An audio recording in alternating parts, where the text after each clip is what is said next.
Hello and welcome back to another Out of Spec Reviews video. You join me back with the R1S, and now we are finally getting into the nerdy testing, the driving stuff.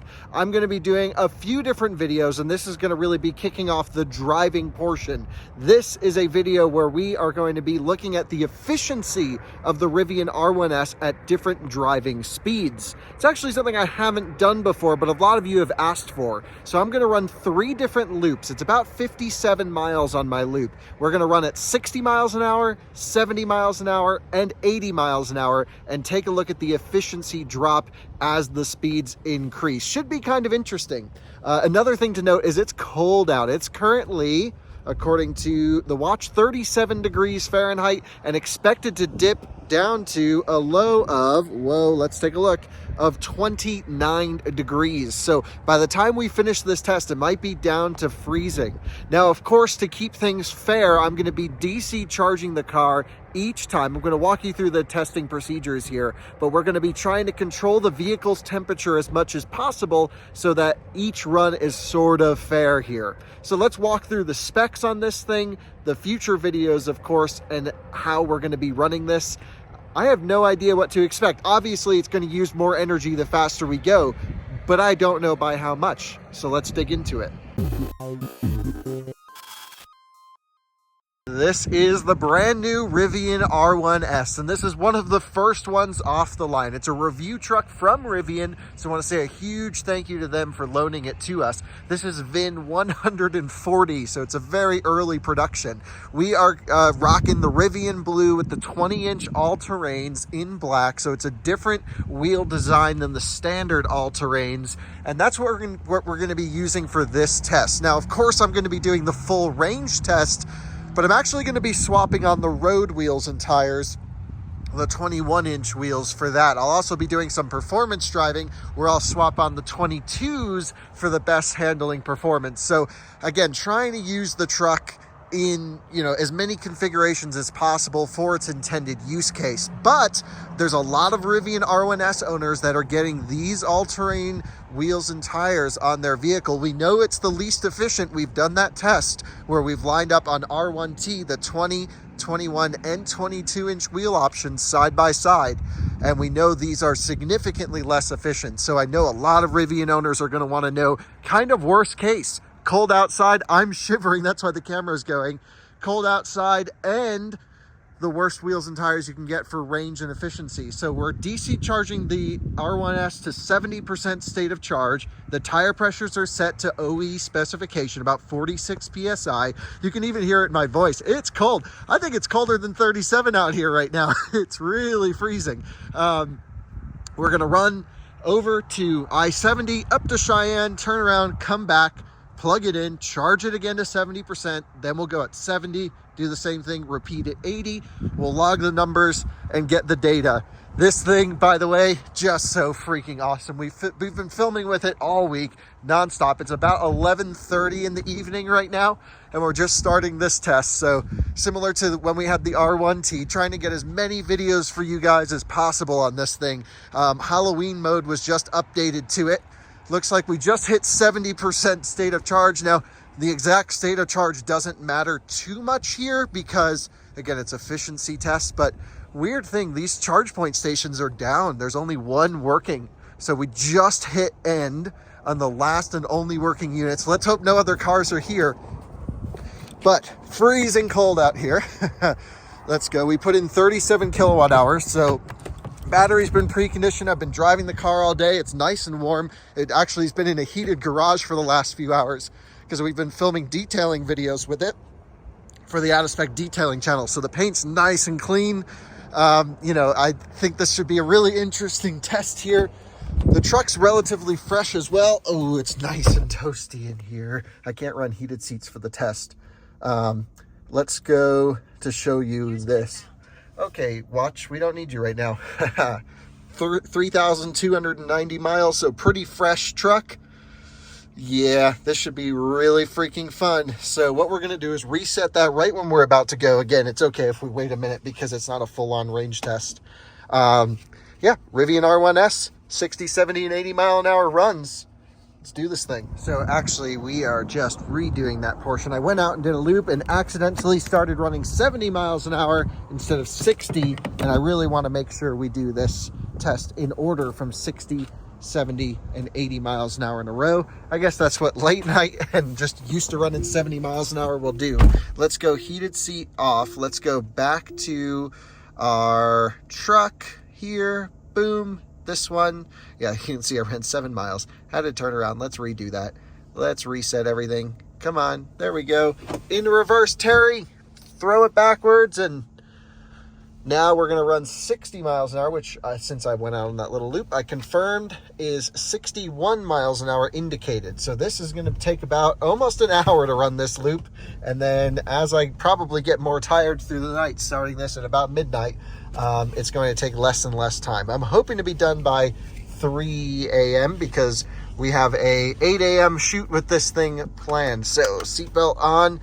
You can hear that air compressor running. R1S has a really loud onboard air compressor for the suspension compared to my R1T. Also, every time it comes out of kneel mode, it has to kick on. So I don't know. I wouldn't use kneel mode personally. I just think it's a bit annoying. But some people need it for their dogs, kids, or even mobility challenged folks. It'll be pretty useful for, but you just got to deal with a little bit of noise back there and probably a bit more wear and tear. So testing procedures as normal. We're going to scooch our way onto I-25. We're going to run all the way up to Cheyenne. So we're just going to kind of cruise gently through here. Nice and easy. We're going to hit 60 miles an hour by the time we hit the end of the on-ramp, which again will be 61 indicated. At that point, I'm going to kick on Rivian Driver Plus, which has gotten some welcome updates recently, so I'm pretty pleased with that. So just gentle accelerations here, and we're just going to kind of lane center and adaptive cruise our way up to Cheyenne. There's 60, 61 miles an hour. Boom, locked in, set on the cruise control, and then we're going to lock in the driver lane centering. Maybe when I can see the right line. There we go. Boom, highway assist on, stay attentive. Very nice, we can do that. So let's go run this loop proper and see what the numbers look like. I'll update you throughout the test. One thing I wanted to note for this test is the drive mode that we're running in, which is actually the standard all-purpose drive mode, which keeps all 4 motors engaged. Again, remember those rears have that clutch disconnect when we put it in conserve mode, and also standard ride height and soft suspension, but with high regen. So this is how I drive the truck most of the time. I call it old man squishy mode, but all-purpose, comfortable ride height. This is the cruiser mode. As a Rivian R1T owner, this is how I drive my truck 99% of the time. For me, again, everyone's going to be a little bit different. Some people will drive in sport mode all the time or conserve mode all the time. I don't use conserve mode very often on my truck unless I'm like, oh, I actually won't make it to the charger. But for the most part, I'm in all-purpose and just cruising along in comfort, and that's just how I drive. That's why I'm running this test in all-purpose mode, standard ride height, soft suspension, high regen. That's, I think, the best way to drive the truck. The percentage differences should roughly be the same though. When I do the range test, again, we're going to run conserve mode, air out the suspension, and give it the best we can at 70 miles an hour. That's how that test is run. So first time doing the multiple speed test. We have a lot of towing to do coming up later this week as well. But here we are just sitting at a snail's 61 mile an hour pace. And welcome to the halfway point here in Cheyenne, Wyoming. I've just kicked off automatic steering. We are getting to the turnaround point here at exit 7 in Wyoming. If you're familiar with any of our testing, this is typically where we do our efficiency loops from Wellington to Cheyenne and back. We always gain some elevation to Cheyenne and then we lose it. We're going to kick it off the speed right at underneath that sign, which is what we typically do. A very light regen into the intersection. Hopefully we can just continue with a double left. Look at these guys on motorcycles. It's 36, 37 degrees outside. Are you crazy? Very nice. So let's cruise on through here. That's the nice thing about this interchange is we can just maintain pace. We're going to be turning left, getting back onto the highway, and yeah, been a very comfortable, quiet ride in the R1S. Ride's nice. I'll do a full driving review, but if you're curious, the R1T rides a bit nicer. The whole Rivian chassis actually just seems to be optimized a bit better for R1T than R1S, in my opinion. And but I'm nitpicking because I live with both vehicles. So we're gonna get back to 61 miles an hour. This truck's facing the wrong way towards us. And so we're going to actually go for our first pass of the evening here at 61 miles an hour.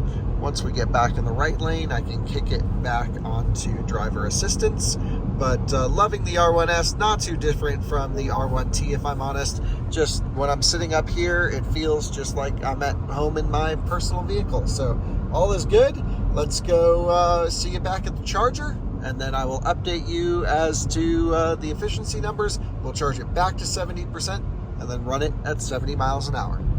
And you join us at the end of the loop, heading back to where we started in Wellington. We are down to about 50% state of charge. So we used about 20%. We'll get the final tally. I'm going to kick off the 60 miles an hour right there. I always just want to say 70 miles an hour. Very rarely do we run anything other than 70 miles an hour, but a lot of you have asked for 80 mile an hour range test, 85, and honestly 70 is what we've started with, so that's what we're sticking with. Sorry for the poor camera quality, got to clean the lenses here, but let's head back over to the chargers, plug this thing in, take a look at our efficiency, and then repeat that entire process at 70 miles an hour. Didn't really take that long. It is just almost 1 a.m. at the moment. But the R1S is a good car to spend some time in, and the seats are very comfortable, and it's got a pretty good sound system. So I am pleased. I'm going to grab a Red Bull when I stop to charge, though. Make sure we have wings for this next few runs. And we are pulling in back to the only available charging spot here, unfortunately. Let's take a look at our efficiency. 57.9 miles, 2.08 miles per kilowatt hour. Wow, very inefficient here in the cold on these wheels and tires, and I have to say very little wind today as well. Again, the loop style would counteract most of it. This is the first efficiency loop I've done in this thing.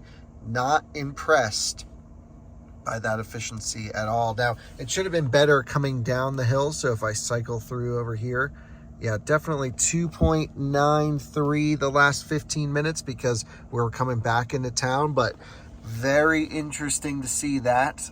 Looking forward to the next tests. Let's DC charge it back up to 70%. Again, I'm not running battery preconditioning here, but DC charging will warm up the battery before each test. That's the idea, at least. Let's plug it back in. I just ran inside to get some snacks, got some Voss water, got some Red Bull. We're at 70%, but it hasn't kicked off charging. Still doing 87 kilowatts right there. Interesting that this unit says it's shared configuration. I wonder if there's a software bug that has bricked all of these. That must be, because there's no way 3 of them would go down. I should just find a power switch and just yank the cable. The guys inside had no clue what was going on. So we just completed at 70%. Just heard the charger unlock. There we go. Took, let's see how long. 23 minutes, $11 to get back up there. Let's go run at 70 miles an hour, our typical driving speed, and see what this thing does. At 70, I warmed up the cabin a little bit, so it's nice and toasty in here, but we're gonna bump the temperature back to 72 auto, heated seat off, heated steering wheel off, reset trip. Whoops, can't have the camera on. Come on. This one, reset, in reverse. Off we go. The truck is waiting for a software update, but as long as we're on the same software version for this, it shouldn't make a difference. By the way, the rear climate is running in this configuration, which I think is pretty representative of auto mode and how you'd want the car to be set up for the most part. But if I go here to the auto and go rear, you'll see the vents are on. Off we go then. I'll update you throughout the, or I guess when we get back here. You guys already know the loop. I don't need to bring you with me now. I'm heading out to do the same thing. We'll come back and I'll let you know the numbers. Just as one quick note, I'm actually driving in the left so we don't draft behind that truck. No one's behind us, middle of the night right now, so no huge deal. 71 miles per hour is an indicated 70 miles per hour. They're probably far enough ahead where we can duck over now. The Amazon Prime van, he's going wide open throttle to get those packages delivered. And we are ducked in, cruising 71 miles an hour, living the dream. And here we are back pulling in after the 70 mile per hour section of the test. So let's get it in park. Super smooth. What's interesting is it's 2 o'clock in the morning and a Rivian just drove by. So that was pretty neat to see. Let's take a look at our efficiency here. 1.81 miles per kilowatt hour. So a significant drop from the just over 2 miles per kilowatt hour and running at 60 miles an hour. So let's get it plugged in, charge it back. We're now at 46%. We'll charge it back up to 70% state of charge and run it at 80 miles an hour. Well, pretty eventful situation here. This dude's getting arrested back here. What the heck? At the charger, it's getting wild. Never had this. Whoa. Here come the backup reinforcements. Because it seems like this dude's one dude with like 12 people and they were getting a little rowdy on him. So anyway, leave it for a little R1S excitement for your evening, I guess. And we have completed charging again at 70%. I think a couple people got arrested. I don't know. That was like the craziest situation. Lots of screaming, yelling, saw lasers being pointed at people. So I'm like, oh, weapons are coming out. That's good. That's a nice way to have a range test. But no one got shot, so we're good. It wasn't as eventful as it could be, I guess. Anyway, time to reset this thing. Go 80 miles an hour now. I think the cops have more things to worry about than me going 5 over the speed limit, allegedly. So let's reset that trip situation into reverse, Terry, and off we go. 80 miles an hour. I'll have to see if we have to go 81 or 82, but 2:30 a.m. Yep. Time to go. And here we are cruising along at 80 miles an hour. 81 indicated is 80 GPS accurate speed. Coming up at the end of our loop here, temperature has stayed relatively consistent this whole test. Only about a 3-degree temperature swing, best I can remember. So really good. Just kicked it off. Man, we're really coming in hot at 80 miles an hour. That is my kind of efficiency loop. Gets done way quicker. It is currently 3:15 a.m. Let's go see if the police activity is cleared up.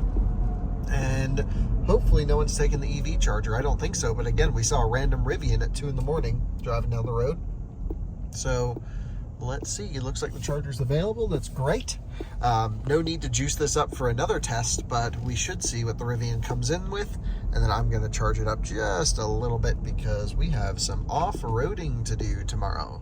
And we have just pulled in. Here are the stats, 1.59 miles per kilowatt hour. So a big spread from 60 to 80, but man, I think with the charging speeds, if you can find fast charging, it's better to just drive faster and charge as during high rates. That's the cannonball method. Anyway, let's get this up. We'll analyze the numbers when it's bright outside. It's a little bit late for me to do math right now.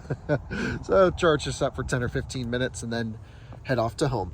You'll see the numbers just above my head here, the efficiency numbers, and well, that's sort of an interesting test. We all know that going faster uses a little bit more energy, of course, but 80 miles an hour uses 25% more energy than going 60 miles an hour. Now, again, would this stop me from driving at 85 on Driver Plus, which is the max you can set it everywhere? Probably not. Just drive, charge faster. That's the way to do it. But if you need to stretch it to a charger, no secret, you just go a little bit slower. There's also other modes like conserve mode and things like that. I haven't run the range test yet. Keep an eye out for probably tomorrow's video where we'll be running the 70 mile per hour highway range test in the R1S. Really curious to see how that does. I know I mentioned earlier in this video it was going to be on the Aero wheels. Don't think that's actually going to come through. So we're going to be running these wheels as well in the most efficient setting on the truck. But stay tuned for that. Really curious to see how this all goes. And hopefully this helps. A little bit of cold weather. Efficiency test, the 60 mile an hour one had to run the cabin heat a bit longer